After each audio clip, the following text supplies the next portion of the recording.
تفسیر ضیاء القرآن جلد نمبر 3 19واں پارہ۔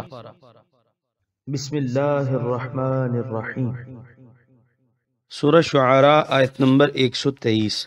کذبت عاد المرسلین۔ ترجمہ: جھٹلایا عاد نے اپنے رسولوں کو۔ سورہ شعراء آیت نمبر 123 کی تفسیر۔ قوم عاد کا ذکر قرآن کریم میں متعدد مقامات پر آیا ہے، جن کے مطالعہ سے پتہ چلتا ہے کہ نوح علیہ السلام کی قوم کی غرقابی کے بعد انہیں عروج حاصل ہوا۔ جسمانی قوت و صحت میں یہ بے نظیر تھے، فن تعمیر میں ید طولہ رکھتے تھے۔ مزید تفصیل کے لیے ضیاء القرآن جلد دوم سورہ اعراف کی آیات 65 تا 72 ملاحظہ فرمائیں۔ سورہ شعراء آیت نمبر 124۔ اذ قال لهم اخوهم ہود الا تتقون۔ ترجمہ: جب فرمایا انہیں ان کے بھائی ہود نے، کیا تم خدا سے نہیں ڈرتے؟ سورہ شعراء آیت نمبر 124 کی تفسیر۔ آپ کی اخوت کا ذکر اس لیے کیا گیا تاکہ ان پر آپ کا اخلاص اور خیر اندیشی واضح ہو جائے۔ سورہ شعراء آیت نمبر 125۔ انی لکم رسول امین۔ ترجمہ: بے شک میں تمہارے لیے رسول امین ہوں۔ سورہ شعراء آیت نمبر 125 کی تفسیر۔ آپ نے بھی اپنی صداقت کے لیے اپنی گزشتہ زندگی کو بطور گواہ پیش کیا۔ جب کل تک میرا دامن ہر قسم کی آلائشوں سے پاک رہا، تم خود میری اخلاقی برتری اور دیانت کو تسلیم کرتے رہے ہو۔ میں ایک رات میں بدل تو نہیں گیا۔ حسب سابق آج بھی تم سے سچی بات کہہ رہا ہوں اور تمہاری بھلائی ہی میرے پیش نظر ہے۔ یہ واضح و نصیحت میں نے پیشے کے طور پر اختیار نہیں کیا کہ تم سے اجرت اور فیسیں لیا کروں۔ میری اس محنت اور اخلاص کی قدر فرمانے والا رب العالمین ہے۔ سورہ شعراء آیت نمبر 126۔ فاتقوا اللہ واطیعون۔ ترجمہ: پس اللہ تعالیٰ سے ڈرو اور میری اطاعت کرو۔ سورہ شعراء آیت نمبر 127۔ وما اسألکم علیہ من اجر ان اجری الا علی رب العالمین۔ ترجمہ: اور میں نہیں طلب کرتا تم سے اس خدمت کا کوئی صلہ، میرا اجر تو اس پر ہے جو سارے جہانوں کا پالنے والا ہے۔ سورہ شعراء آیت نمبر 128۔ اتبنون بکل ریع آیۃ تعبثون۔ ترجمہ: کیا تم تعمیر کرتے ہو ہر اونچے مقام پر ایک یادگار بے فائدہ؟ سورہ شعراء آیت نمبر 129۔ وَتَتَّخِذُونَ مَصَانِعَ لَعَلَّكُمْ تَخْلُدُونَ۔ ترجمہ: اور اپنی رہائش کے لیے بناتے ہو مضبوط محلات اس امید پر کہ تم ہمیشہ رہو گے۔ سورہ شعراء آیت نمبر 129 کی تفسیر۔ ریعن اونچی جگہ کو بھی کہتے ہیں، اور وہ راستہ جو دو پہاڑیوں کے درمیان سے گزر رہا ہو اس کو بھی ریعن کہا جاتا ہے۔ ان کا یہ دستور تھا جہاں کہیں اونچا ٹیلا نظر آیا وہاں بطور یادگار کوئی عمارت تعمیر کر دی تاکہ ان کا نام زندہ رہے۔ نیز وہ اپنی رہائش کے لیے بڑی بڑی کشادہ حویلیاں اور شاندار محلات تعمیر کرتے اور ان کی مضبوطی اور زیب و زینت پر پانی کی طرح روپیہ بہاتے۔ حضرت ہود علیہ السلام ان دونوں باتوں پر انہیں سرزنش کر رہے ہیں، یعنی ایسی یادگاریں بنانا اور ان پر زر کثیر صرف کرنا جن کا کوئی فائدہ نہ ہو، قطعاً قرین دانش مندی نہیں۔ اور اسی طرح ایک دوسرے سے بازی لے جانے کی شوق میں اونچے اونچے محل تعمیر کرنا اور اپنی عمارت کی نمائش کے لیے ان پر دولت صرف کرنا بڑی نامعقول حرکت ہے۔ اگر تمہارے پاس دولت کی فراوانی ہے تو اس سے اپنے نادار اور غریب پڑوسیوں اور ہم وطنوں کی خدمت کرو، ان کے لیے آسائش کے سامان فراہم کرو، اسی میں تمہاری فلاح دارین ہے۔ تم ان مکانوں میں ہمیشہ نہیں رہو گے، بلکہ تمہیں ایک نہ ایک دن یقیناً یہاں سے کوچ کرنا ہے۔ جب موت کی اٹل گھڑی آ پہنچے گی تو ان مکانوں کو چھوڑتے ہوئے تمہیں بڑا دکھ ہوگا۔ ان شاندار اور فلک بوس محلات کو دیکھ کر تمہارا دل ٹکڑے ٹکڑے ہونے لگے گا۔ مصانع ای منازل یعنی رہائش کے مکانات، وقیل حصون مشیدہ یعنی مضبوط قلعے، وقیل قصور مشیدہ یعنی پختہ محلات۔ حضور نبی کریم صلی اللہ علیہ وسلم نے رہائشی مکانات پر تکلف بنانے کو ناپسند فرمایا ہے۔ حضرت ابن عمر رضی اللہ عنہما فرماتے ہیں کہ حضور صلی اللہ علیہ وآلہ وسلم نے مجھے پکڑا اور ارشاد فرمایا کہ دنیا میں اس طرح زندگی بسر کر گویا تو غریب الوطن ہے یا راہرو مسافر، اور اپنے آپ کو اصحاب قبور سے شمار کر۔ سورہ شعراء آیت نمبر 130۔ وَإِذَا بَطَشْتُمْ بَطَشْتُمْ جَبَّارِينَ۔ ترجمہ، اور جب تم کسی پر گرفت کرتے ہو تو بڑے ظالم اور بے درد بن کر گرفت کرتے ہو۔ سورہ شعراء آیت نمبر 130 کی تفسیر۔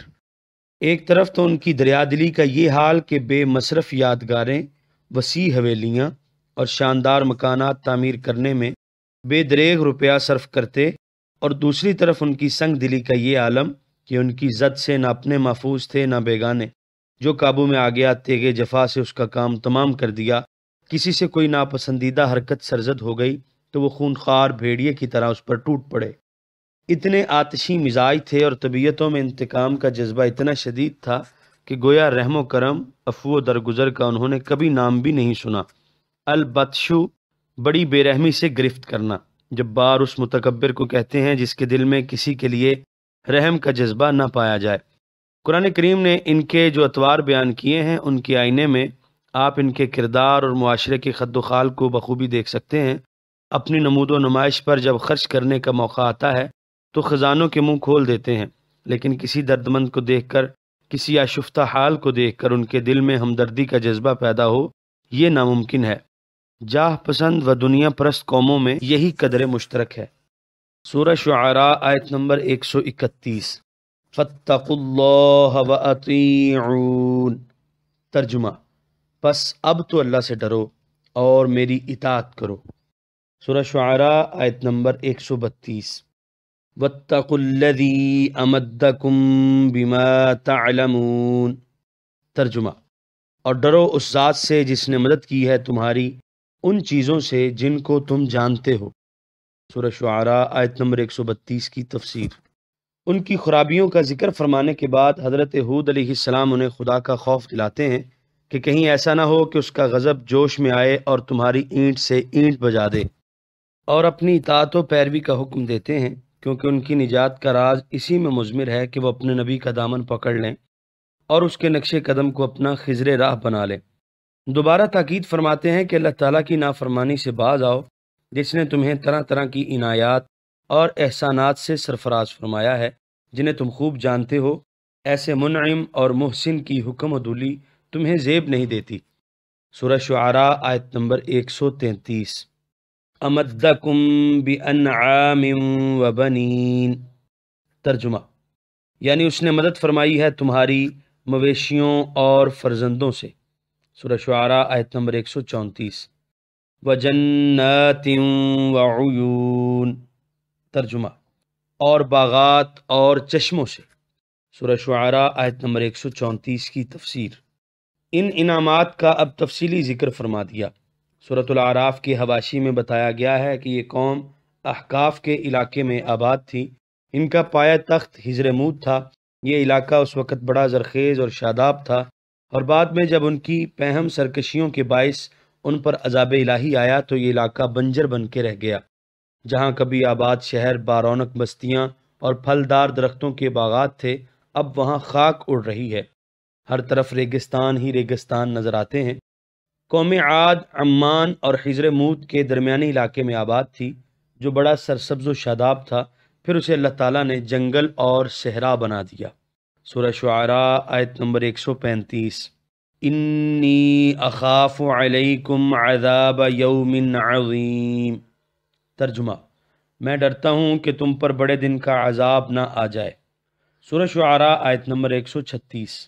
قالوا سواء علینا اوعظت ام لم تکن من الواعظین۔ ترجمہ، انہوں نے کہا یکساں ہے ہمارے لیے خواہ آپ نصیحت کریں یا نہ ہوں آپ نصیحت کرنے والوں سے۔ سورہ شعراء آیت نمبر 136 کی تفسیر۔ انہوں نے حضرت ہود کی دعوت کو ٹھکرا دیا اور صاف صاف کہہ دیا کہ آپ خام خواہ سر کھپا رہے ہیں، ہم آپ کی کوئی بات ماننے کے لیے تیار نہیں۔ سورہ شعراء آیت نمبر 137۔ ان ھذا الا خلق الاولین۔ ترجمہ، نہیں ہے یہ محلات کا شوق مگر ہمارے اسلاف کا دستور۔ سورہ شعراء آیت نمبر 137 کی تفسیر۔ یہاں خلق میں دو قراتیں ہیں، خلقن اور خلقن۔ پہلی صورت میں اس کا معنی اختلاق یعنی جھوٹی گڑی ہوئی بات، اور دوسری صورت میں اطوار و عادات۔ آیت کا مفہوم یہ ہوگا کہ تم جو دھمکیاں ہمیں دے رہے ہو کہ اگر ہم نے تمہاری دعوت قبول نہ کی تو ہم پر آسمان ٹوٹ پڑے گا اور ہم تباہ و برباد ہو جائیں گے، یہ محض کذب و افطراء اور من گھڑت افسانے ہیں۔ تمہاری کماش کے لوگ پہلے بھی ہمارے آباء و اجداد کو ایسے جھوٹ گھڑ گھڑ کر ڈرایا کرتے تھے، تم نے بھی وہی روش اختیار کر رکھی ہے۔ خود تو اپنی خشک مزاجی کے باعث زندگی کی ان لذتوں سے محروم ہو، اب یہ چاہتے ہو کہ ہم بھی تمہاری طرح سوکھے ٹکڑے کھائیں اور پھٹے ہوئے کپڑے پہنیں اور دنیا کی نعمتوں سے لطف اندوز نہ ہوں۔ دوسری صورت میں مطلب یہ ہوگا کہ اس طرح یادگاریں بنانا اور شاندار مکانات تعمیر کرنا اور عیش و نشاط کی محفلوں میں داد عیش دینا ہمارے اسلاف کا وتیرہ رہا ہے، ہم تو انہی کی پیروی کر رہے ہیں۔ اگر یہ کام اتنے ہی قابل گرفت اور برے ہیں تو ان پر عذاب آیا ہوتا، آج تک تو وہ عذاب نہیں آیا، تم یقین رکھو کہ ہم پر بھی نہیں آئے گا۔ سورہ شعراء آیت نمبر 138۔ وما نحن بمعذبین۔ ترجمہ، آپ فکر نہ کریں، ہمیں عذاب نہیں دیا جائے گا۔ سورہ شعراء آیت نمبر 139۔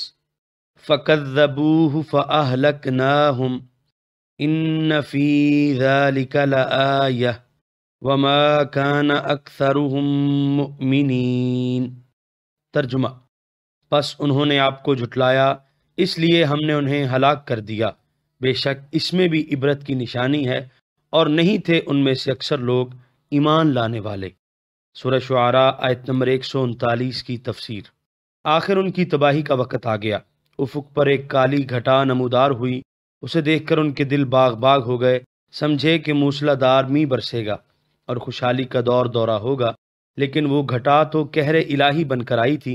8 دن اور 7 راتیں گرم لو کا جھکڑ چلتا رہا، وہ اتنا تند و تیز تھا کہ ان کی مضبوط عمارتیں بنیادوں سے اکھڑ گئیں، اور اس میں اتنی بلا کی تپش تھی کہ سرسبز کھیت خاکستر بن گئے، باغات اور تناور درخت یوں بوسیدہ ہو گئے، معلوم ہوتا تھا کہ صدیوں پرانے ہیں۔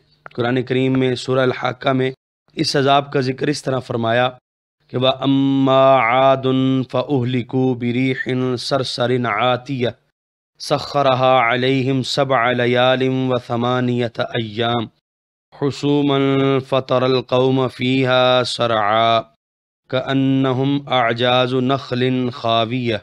ملاحظہ ہو ضیاء القرآن جلد پنجم، سورہ الحاقہ آیت 6 تا 7، سورہ شعراء آیت نمبر 140۔